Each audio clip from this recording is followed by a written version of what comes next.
on the dance floor. Freestyle style beat terminology.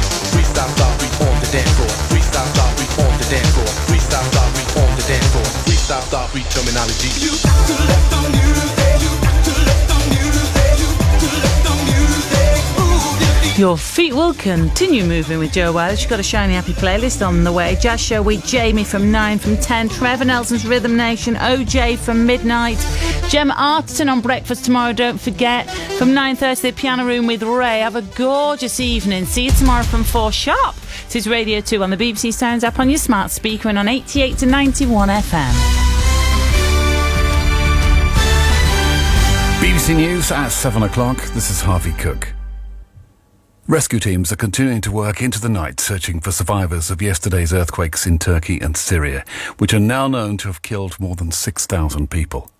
The World Health Organization says the chances of finding others alive are diminishing by the minute because of the freezing conditions and the sheer number of people still trapped under rubble. The government in Syria regularly blocks aid to rebel-held regions.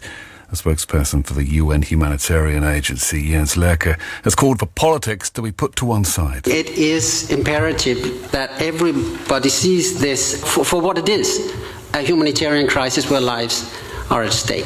Please don't politicize any of this. Let's get the aid out to the people who so desperately need it. A serial rapist responsible for dozens of sexual offences while serving with the Metropolitan Police has been given 36 life sentences. David Carrick was told he would spend a minimum of almost 31 years in prison. Speaking after the sentencing, the Commissioner of the Met, Mark Rowley, vowed to restore trust and confidence in his officers. The father of a 16-year-old disabled girl who died after becoming morbidly obese has been found guilty of gross negligence manslaughter. Kaylee Titford from Newtown in mid-Wales died in October 2020. Our Wales correspondent Hal Griffith reports from Mould Crown Court. Kaylee Titford lived with a spinal condition and used a wheelchair.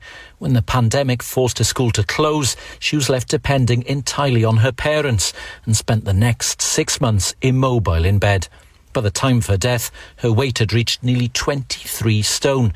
Her body became so inflamed and infected it couldn't cope.